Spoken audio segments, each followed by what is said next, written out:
Welcome back to another week at the Damage Report, everybody. I'm John Adarola. It's Monday, so Brooke is of course here. Brooke, welcome back. Thank you. I'm glad to be here. Glad to always be here on Mondays. To be here on Mondays and pretty much every day now, because you're also doing more work behind the scenes on the show as well. Yeah. And you're here for a great day in the news because a lot is going on. We're gonna have a little bit of analysis of some of the fallout from CPAC over the weekend, including Donald Trump's just bananas speech.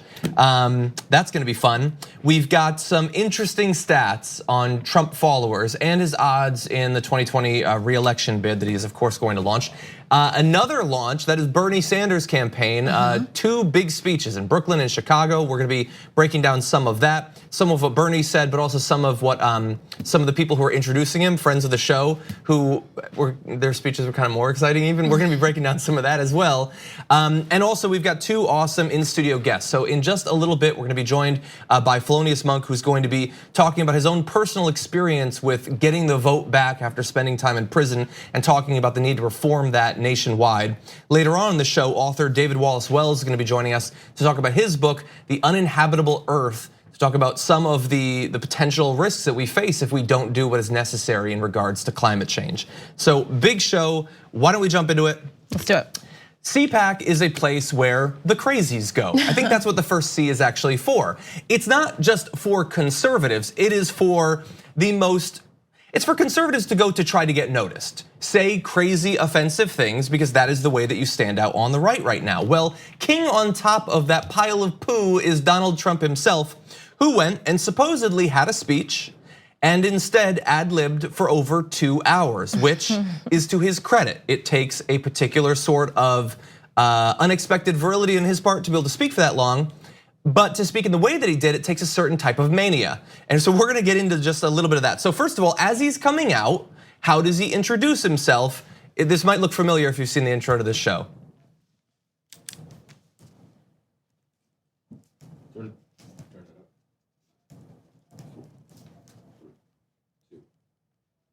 That wasn't weird at all.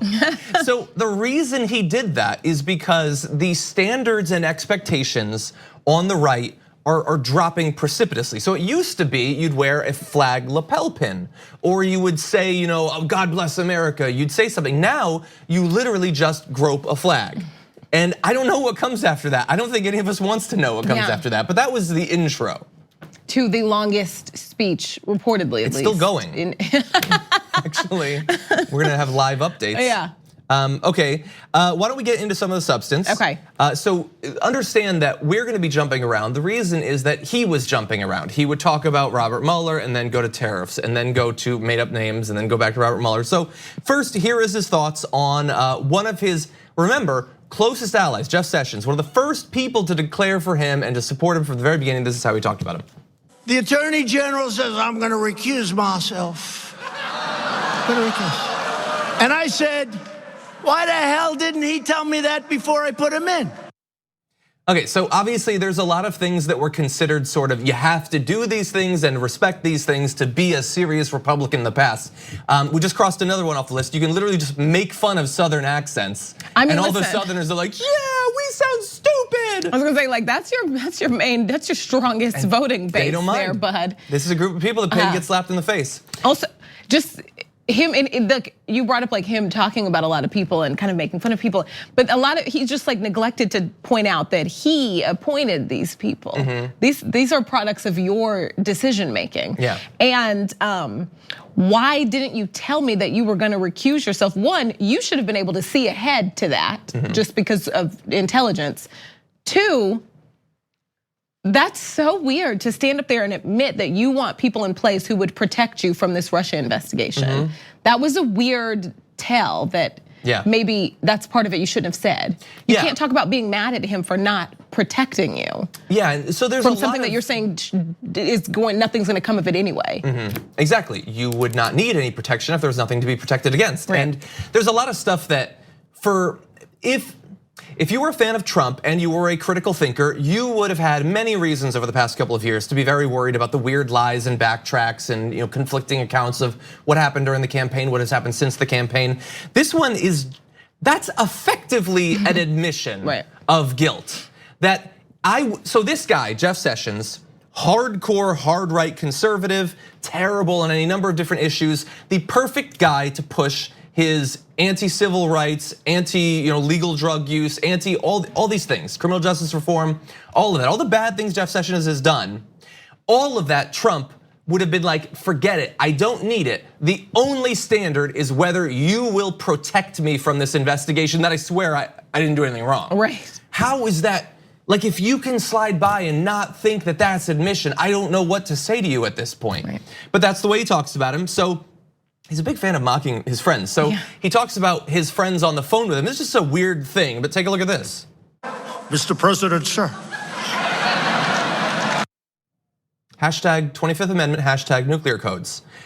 There was so many, like, we don't have time to cut through, we're not the Guardian, we don't have time to go through the whole 2.5 hour speech and cut all the crazy things. You can watch, I think John Oliver had a great sum up on Sunday of some of them.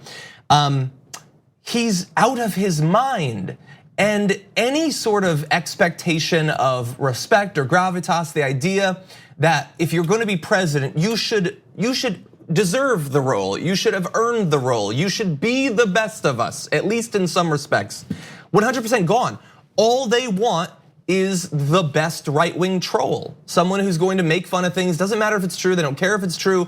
They just want someone who's going to make them laugh a little bit as the American ship sinks below the waves. Right, that was like a common theme of this speech. It doesn't matter if it's true.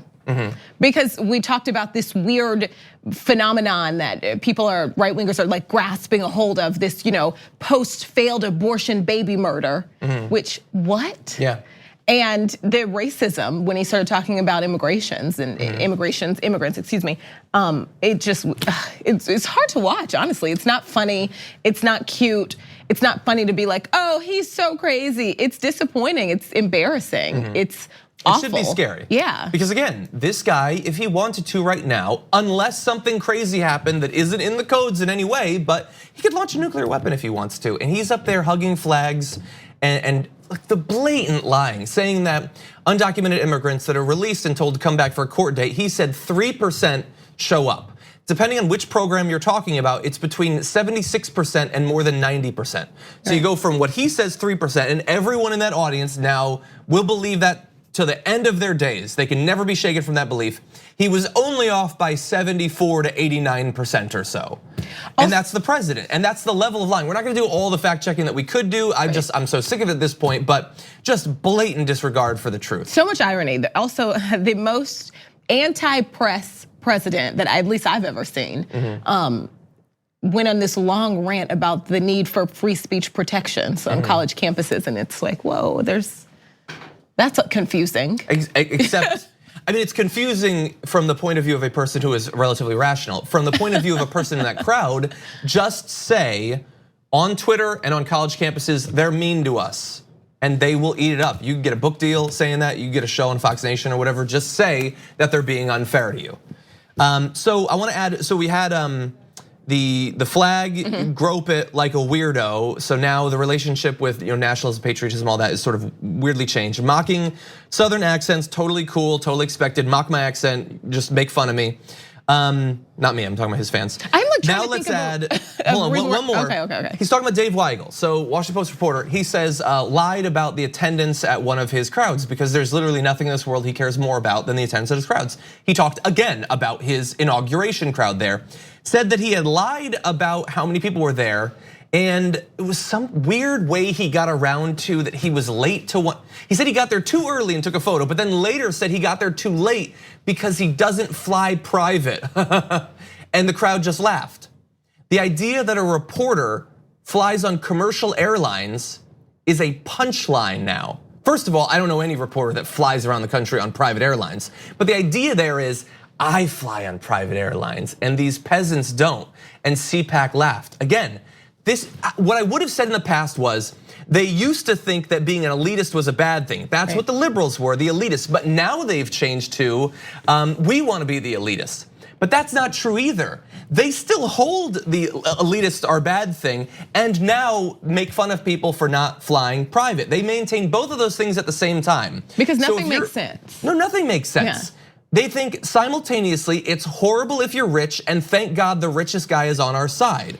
It's horrible if you have privilege and thank God our president flies private and all that. Nothing makes any sense. It is just a swirling vortex of insanity, but they had fun there. It was entertaining. I don't doubt that every single person in that crowd thought this was the best speech a president has ever given. When it doesn't even really rise to the level of being deigned speech. Anyway, there was more on the Green New Deal, his massive lies on that. I'm not gonna go through it all. You've heard many of them before, but just understand that they're going to lie about our policies. They're gonna call it communism, they're gonna do whatever. Just expect that, that's baked into the equation at this point. It should not stop you, it should not stall you, it should not slow you down in pushing for the policies that America needs. With that said, we are gonna take a break. We come back, Felonious Munk is in studio to talk voting rights after this. We need to talk about a relatively new show called the Republic, or UNFTR. As a Young Turks fan, you already know that the government, the media, and corporations are constantly peddling lies that serve the interests of the rich and powerful. But now there's a podcast dedicated to unraveling those lies, debunking the conventional wisdom. In each episode of the Republic, or UNFTR, the host delves into a different historical episode or topic that's generally misunderstood or purposely obfuscated by the so-called powers that be, featuring in-depth research, razor-sharp commentary, and just the right amount of vulgarity. The UNFTR podcast takes a sledgehammer to what you thought you knew about some of the nation's most sacred historical cows. But don't just take my word for it. The New York Times described UNFTR as consistently compelling and educational, aiming to challenge conventional wisdom and upend the historical narratives that were taught in school. For as the great philosopher Yoda once put it, "You must unlearn what you have learned."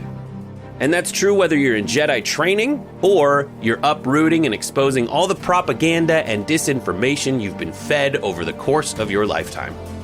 So search for UNFTR in your podcast app today and get ready to get informed, angered, and entertained all at the same time.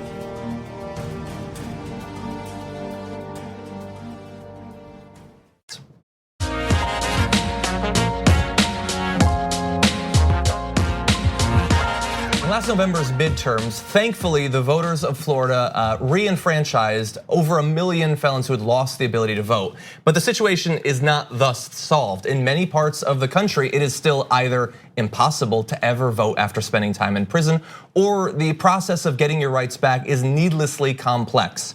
And I want to invite to the show now someone who has experienced this process. Comedian Felonious Munk, welcome to the show. Yeah, it's hi. Hi.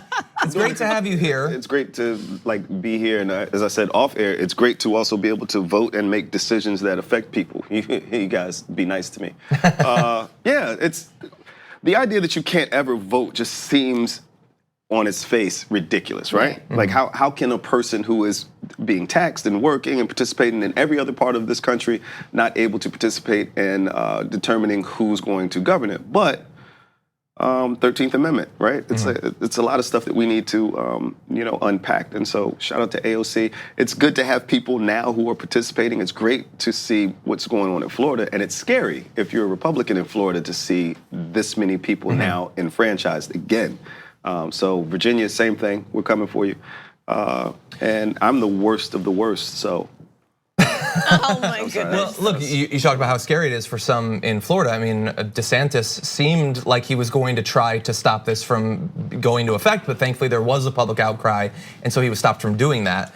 So I want to talk about your experience in particular. So you spent time in prison, you came back out. You're in a state where it is possible to get your voting rights back, and you did, but there's many people who don't know, even there, that they can experience the same thing that you did, correct? Yeah, and the idea that why is it that they don't know? Well, I think just even on a national level, there are people who live in states where you automatically get your rights back after you completed your time. And there's this idea, we've all been conditioned to believe that you're a felon, felons can't vote. I don't know where that originated, but that's not true except in a very few states. In fact, there are 2 states where you can vote while you're still in prison. There are multiple states that the second you get out, Vermont and Maine, you can get out. And there's several states that the second you're out of prison, you can vote. There's several states that the second you're off parole or probation, you can vote immediately. So Virginia is one of those weird states where you have to apply for it. But up until maybe 3 years ago, if you applied, there were only 2% of the people who applied received their rights back. All of a sudden, in the last 2 or 3 years, it's just a flood of people getting their rights back. And I was one of those guys. I literally just applied online. I didn't do anything special. I didn't call in a favor. You know, The Rock didn't love me. He probably does, but that's not what happened. You know, I just applied online on their restored.whatever website, and it happened.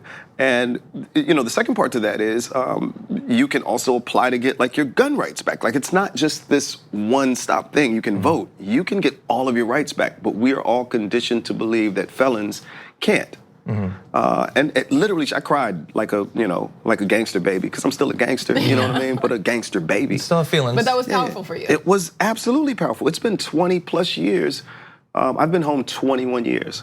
And I was under the impression that this never happens. Wow. And so when you find out, you know, I missed both Barack Obama elections, right? That's an election that you want to participate in. I missed 2016, a chance to vote for potentially the first woman president. And of course, we ended up with a guy with, you know, who that guy is.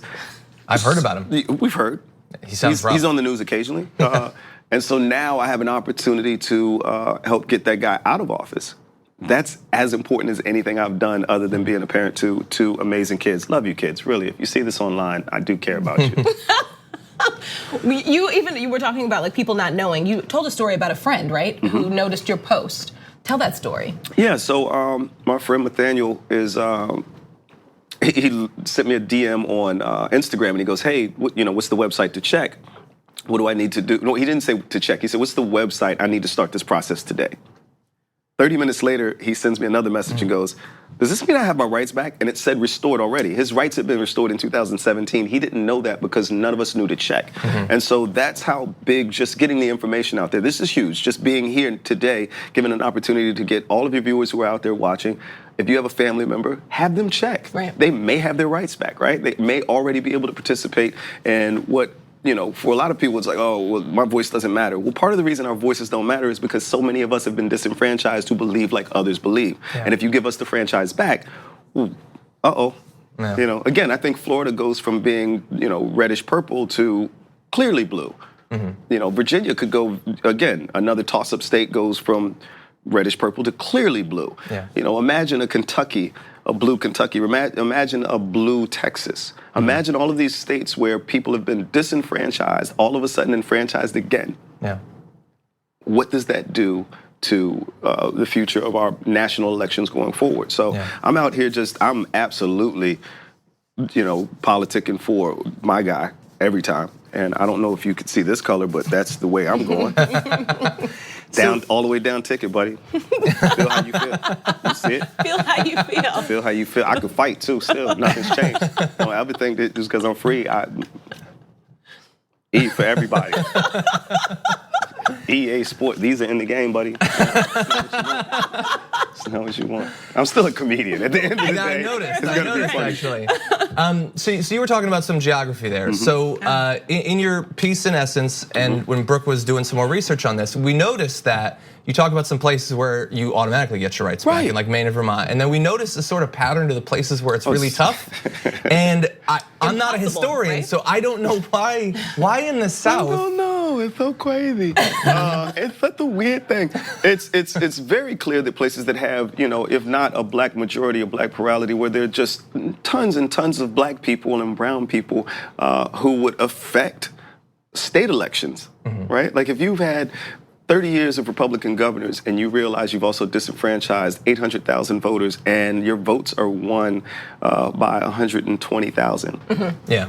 Well, yeah, if I'm in Mississippi, I don't want those people to vote, right? If I'm in Virginia, I don't want those people to vote. And, you know, it's historically accurate. We talked about Maine and Vermont, places where you can still vote while you're in prison. Well, those are places that have, you know, less than 10% of the entire population is black or brown. Not just black, very specifically black or brown. Yeah. So you can have your rights back immediately. I think it's 5% in Vermont.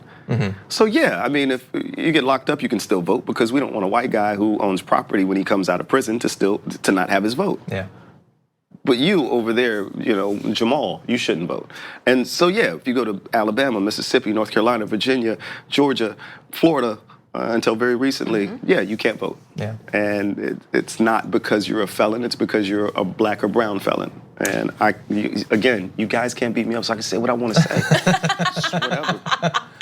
It is interesting though, kind of on the same lines as the places where it's the hardest to vote, but also maybe kind of the same reasoning why the places where it is easiest to get, not easiest, but where you can potentially get your voting rights restored, people don't talk about it. You mentioned parole officers don't talk about it. Yeah. Well, I mean, it's not advertised. Yeah, I mean, if the entire thing, the entire process of being incarcerated is to dehumanize you, right? And so people go, well, it's your fault. Okay, well, that's fine. But once you walk into that building and they tell you to squat and cough and take your clothes, these are things that in your brain right now, if I said, Brooke, 10 minutes from now, squat and cough, you're like, oh no. Yeah. It's right? exactly how it would look. And then you, she was like, she would immediately, oh no. Exactly how it would Monk, that's just weird.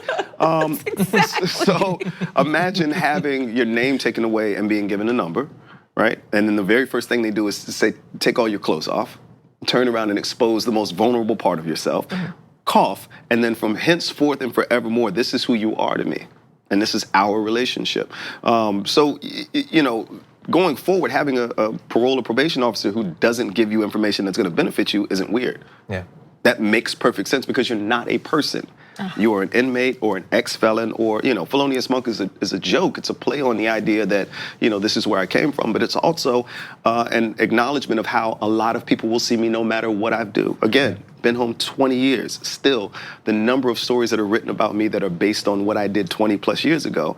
The Washington Post did an article on a play that I wrote that was nominated for a Helen Hayes Award. And the title of that article was, Ex-drug dealer wants to say more than sorry. I hadn't sold drugs in 25 years, but the title of this article was extra, not father of two, not husband of one, not guy who did some really cool stuff on the nightly show, ex-drug dealer. Yeah. And so that's, when a parole officer doesn't give you this information, it's because they don't care about you voting or participating in society. They care about you not getting a dirty urine and keeping a job. Yeah. I just happen to be funny enough to have made a living and get a platform that's big enough for people to care about it, right? But there are a lot of guys out there who are struggling just to get a Social Security card because they don't have the documentation necessary after they got out of prison, or who didn't have the family structure in place when they came home to have somewhere to live, somewhere to feel safe, stable, to have their, Maslow's hierarchy of needs, basic levels met, so that they could do the next thing. I happen to have those things, and also to think that I'm good enough to do more than, just survive out here. Yeah. Most of us don't have that gift. Most of us don't have that blessing. So I'm lucky, and I appreciate you guys giving me an opportunity to talk about, how lucky I am. Yeah. Well, I appreciate you being using here. your platform for such an important issue, and especially at a time when it seems like finally, maybe there will be progress if people keep their eyes on the prize and don't forget about these issues. Yeah. Plus nice t-shirts. What's that? We'll talk about nice t-shirts off air. I would love to. Are you responding over t-shirts? I wear a lot on air, actually. Well, thank you so much for coming in. Yeah, thank you guys for having me. Really appreciate it. Thank you, Brooke. Yeah. Thank you, John. Thank you, anytime. Thank you, people. Remember, Watch yourself, my people. goodness. everyone. Okay, we're gonna take a short break. We come back, a couple of dueling speeches of the weekend from Bernie Sanders launching his 2020 presidential bid. We'll break those down after this.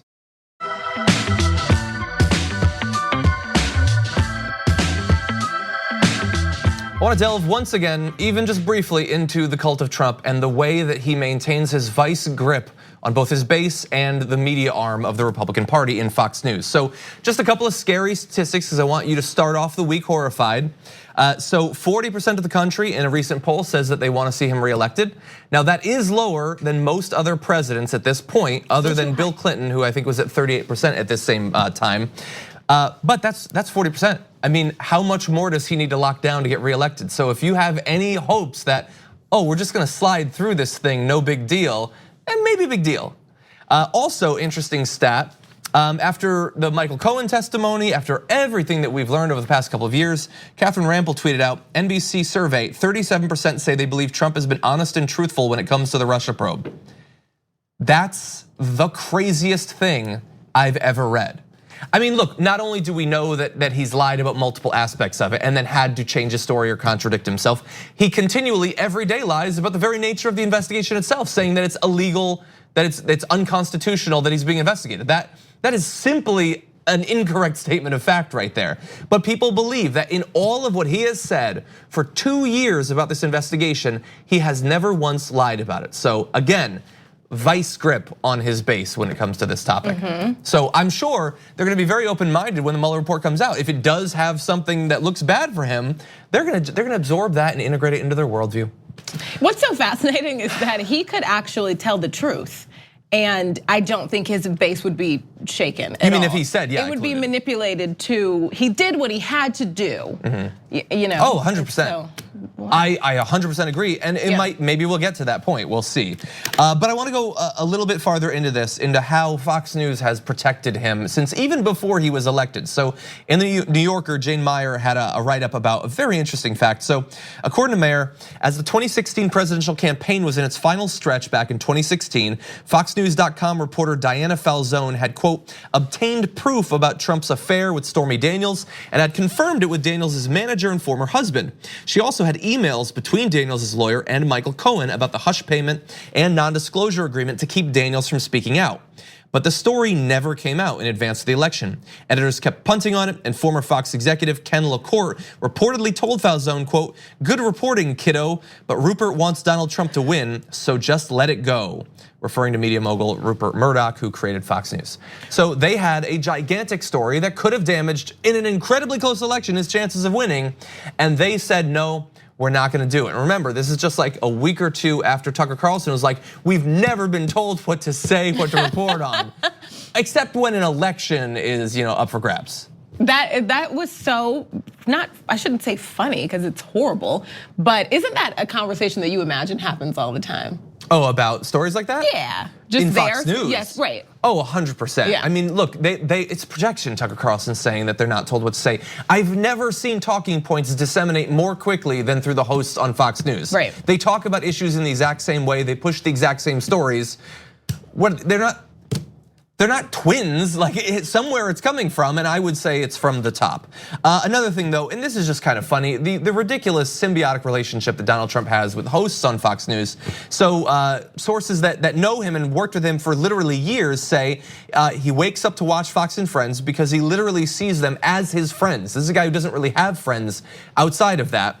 And he's told confidants that he's ranked the loyalty of many reporters on a scale of 1 to 10. Bret Baier, the chief political anchor for Fox News, is at a 6. Sean Hannity is at a 10. Steve Doocy is so adoring that Trump gives him a 12.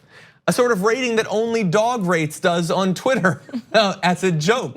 But Steve Doocy is so mindless in his devotion to Donald Trump that he has broken the scale. So if Steve Doocy has any belief anymore that he's a journalist, that he's a true part of media and not just a cheerleader for the most radical president of our lifetime and possibly several lifetimes before that, that should be gone. Just like with Sean Hannity, understand, Trump does not respect you at all. He cares only about your loyalty, Steve Doocy. If you ever contradict him, if you ever point out an inconvenient truth, it's done. There's your access, gone. All that you think you've built up could be gone in the snap of fingers. And honestly, not even if you do anything wrong, if the public perception against you changes, sorry. Yeah, it can all be over. Even super loyal people, like look what's happening at the border. You know, like you sign on to that mess and damage your entire reputation, and then you're disposable. Yeah, and even for the people who live along the border, they could be the most hardcore rally-going Trump supporters in the world. And he will send in the military and take your land. I was gonna say, so. Yes. Leave me my hat at least, come on. And you can walk to new property. Okay, let's turn to another topic. Over the weekend, Bernie Sanders had the big launch of his campaign, the formal launch, with a big speech in Brooklyn. The following day, a more specifically issue-focused on race and politics speech in Chicago. The next day, very exciting speeches. Most of what Bernie Sanders said, you've heard before if you followed his speeches. He did talk more about his own personal biography, which is not a thing that he normally does. So I want to read a couple excerpts of that. He said, "I am not going to tell you that I grew up in a home of desperate poverty. That would not be true. But what I will tell you is that coming from a lower middle class family, I will never forget how money, or really lack of money, was always a point of stress in our family. I did not have a father who gave me millions of dollars to build luxury skyscrapers, casinos, and country clubs. I did not come from a family of privilege that prepared me to entertain people on television by telling workers, 'You're fired.'" Again, how do you get elected in this time amongst a population that feels so left behind economically by a guy who became famous by firing people? It's amazing that worked, and Bernie Sanders is going to point that out throughout the election. Yeah, I thought that was fascinating. Because a lot of what he doesn't talk about himself, and that's not a bad thing. He doesn't talk about himself. Doesn't like to. There was an excerpt from a friend, and I'm losing the name, but saying we're best friends, and I don't know if he has grandkids or even a wife. So I think it's nice. He got some advice from someone. You got to do things, I guess, a little different this time around. Some people might see that as cold. Or like you're less human, maybe. Maybe. I don't think his fans, I never felt like, why doesn't he talk about his hobbies? Right. I never felt that or anything, but some people do like to know, they want to feel like they can go get a beer. I guess they'll go with a beer if you know them a little bit better. Nice for people to hear him talk a little bit more about himself. Yeah. He also says, my activities here in Chicago taught me a very important lesson that I have never forgotten.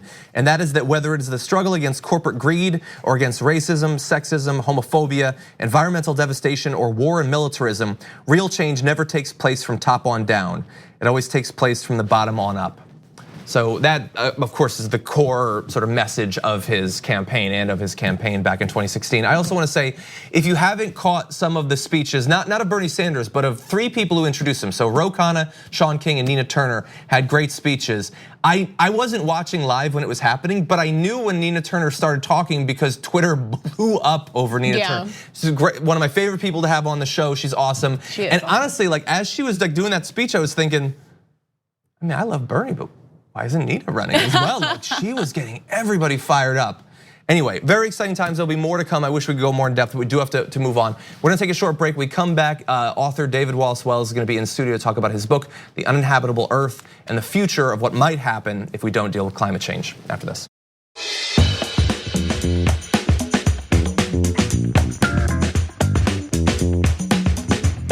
It seems like finally, at long last, people are starting to understand not only that climate change is happening, but that the time length that we have to actually do something about it is shorter than perhaps we might wish. And joining us now to talk about that, an author who understands the stakes and the timeline, David Wallace-Wells, author of The Uninhabitable Earth, Life After Warming. Welcome to the studio. Thanks for having me. Very excited to have you here. So you are not sort of dipping your toe in this, maybe it's scary, maybe it's not. It's the uninhabitable Earth. And the first line in your book is, it's much, much worse than you think. So why did you start off with that? For you're framing the issue in a particular way, why is that? Well, the science is that scary. I'm not an alarmist in the sense that I'm adding a lot of hyperbole or conjecture onto the best science that we have. It's just the case that when you look at what warming will mean at levels of 2, 3, and 4 degrees, which is basically our best case scenario up to what we're on track for by the end of the century, it's truly terrifying. At 4 degrees, we're talking about $600 trillion in global climate damages. That's double all the wealth that exists in the world today. Places in the world could be hit by 6 simultaneous climate-driven natural disasters at once. We'd have hundreds of millions of climate refugees, twice as much war. The wildfires in California could be 64 times more intense than they were last year when they burned more than 1 million acres. And killed a lot of people. That is, the facts themselves, the science itself is alarming. What I'm trying to do is, first of all, lay it out so that we can all see it really clearly. I think that's important in part because the public hasn't yet reckoned with really where we're headed. And then also to think a little bit about what the world will look like, how we'll interact with one another, how it will affect our politics, our geopolitics, our culture and storytelling, to be living in a world that's degraded by those forces, because I think this is an all-encompassing story. It will touch every aspect of life in the coming decades, and we haven't really yet begun to think about what that would mean beyond the narrow scientific questions. So we were talking before we went live, and I was talking about my experience dealing with climate scientists and how they are very careful not to overstate things beyond their personal experience in doing research and all that. And I've been frustrated with that because I believe that the stakes are so high.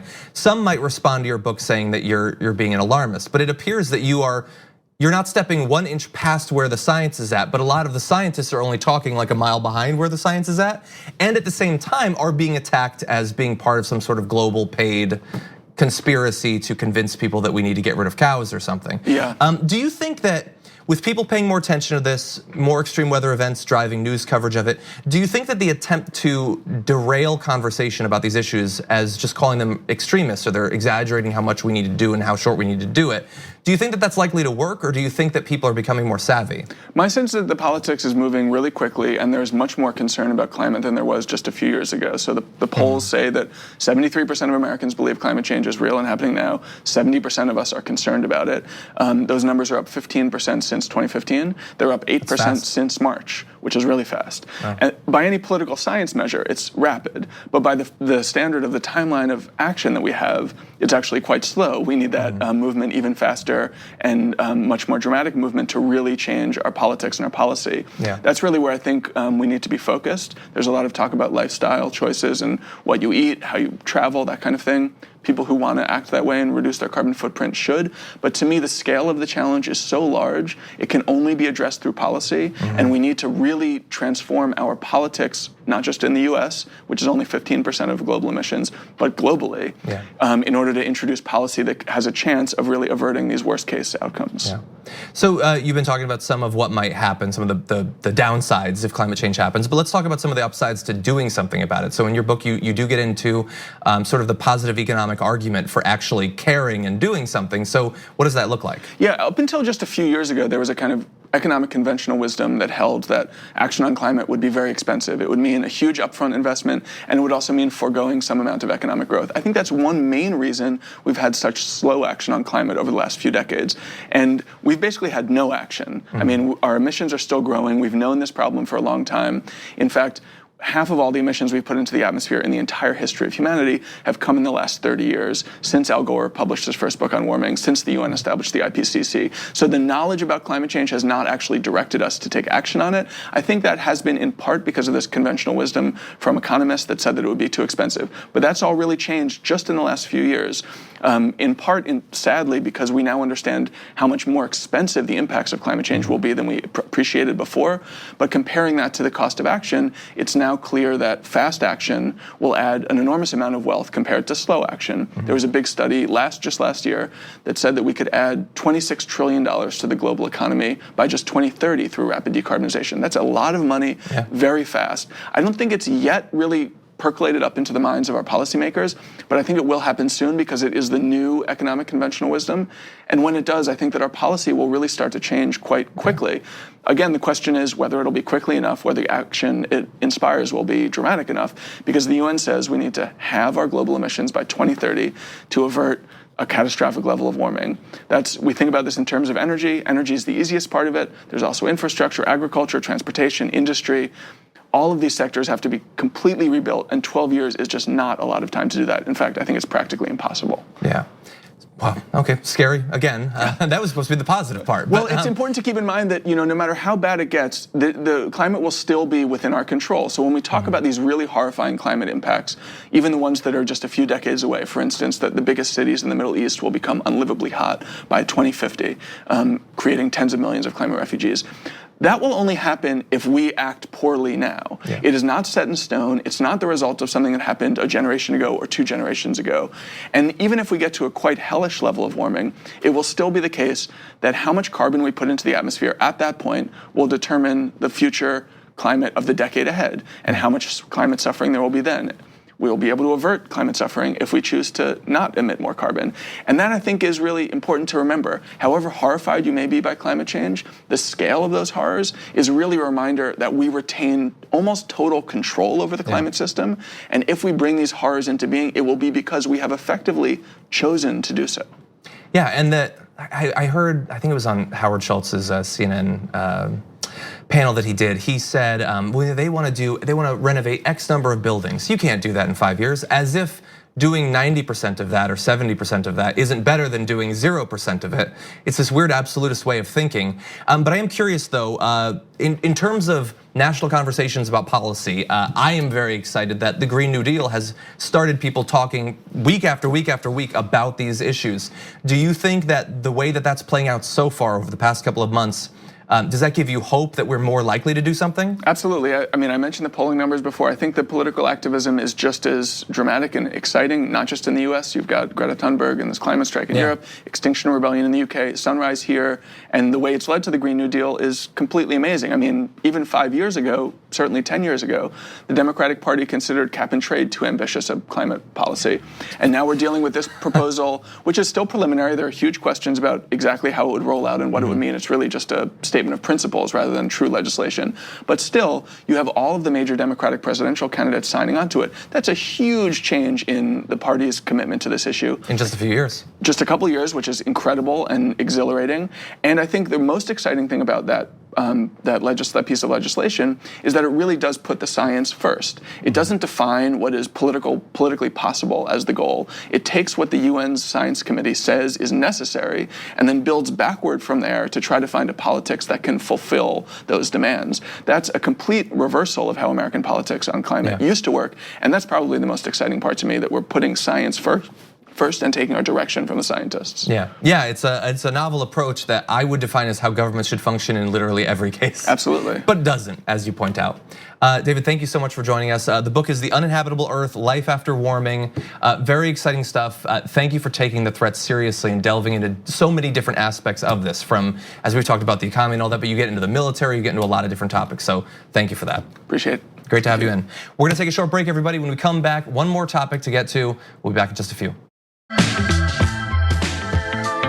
If you care at all about police being held accountable for what they do, it has been a bad week in 2 different cases of police officers killing unarmed black men and then getting away with it. Let's return to 2 topics we have talked about before. This is Stephon Clark and Terrence Crutcher. So in the case of Stephon Clark, the Sacramento County District Attorney Anne-Marie Schubert announced that the 2 officers who shot and killed him, they were just abiding by what they were supposed to be doing. Take a look at this quote from the DA. Was a crime committed? There's no question that a human being died. But when we look at the facts in the law and we follow our ethical responsibilities, the answer to that question is no. And as a result, we will not charge these officers. Just a reminder, because this happens a lot and sometimes it's easy to mix up the cases because of the country we live in. So officers Terrence Mercadal and Jared Robinette responded to a vandalism complaint last March. After a brief pursuit, they turned a blind corner without announcing themselves and fired their weapons 20 times, hitting Clark at least 7 times. According to analysis by the New York Times, 6 of the shots likely hit Clark as he was falling or already on the ground. Many of them hit him in the back. Though the police claim they believe he was pointing a gun at them, Clark was unarmed and his cell phone was found under his body. 6 minutes passed before police offered any medical support. And that crops up so often in these cases where they know that they did something wrong. They mute their body cams while they get to talk about their strategy.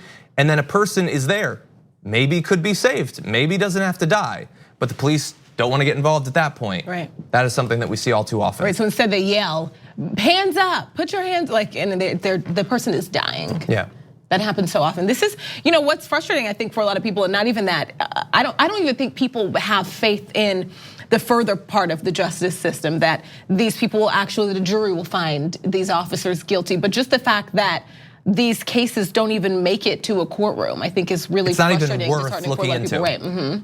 That's insanity. Yeah. Yeah. I mean, granted, 90% of the time it gets to the jury lets them off. We understand that. Right. But let's at least have like the theater of justice. Let's at least entertain the fantasy that hypothetically this time it could be different. Let's talk about the other case. Let's talk about Tulsa? Oh, actually, so we had a little bit more on that. But I'm gonna move ahead to the US Department of Justice also. This is last Friday. Former police officer from Tulsa, Oklahoma would not face federal civil rights charges for killing Terrence Crutcher in 2016 in what she claimed was self-defense because she believed he was reaching into his car for a weapon. Crutcher had been holding up his hands and had no gun on either his person or in his vehicle.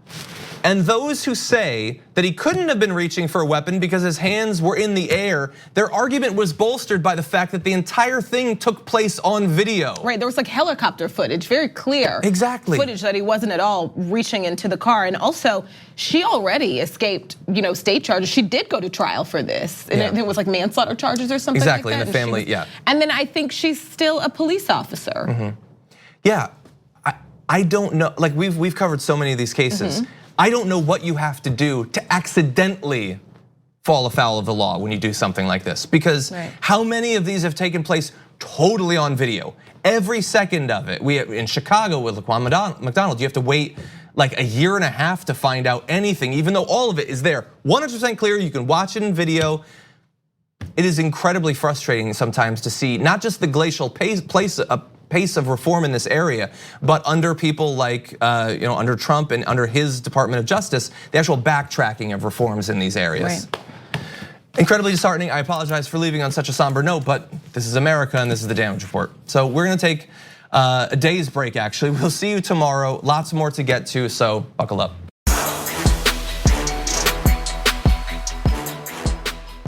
Thanks for listening to the full episode of The Damage Report. Support our work, listen ad-free, access members-only bonus content, and more by subscribing to Apple Podcasts at apple.co/TYT. I'm your host, John Adarola. I'll see you soon.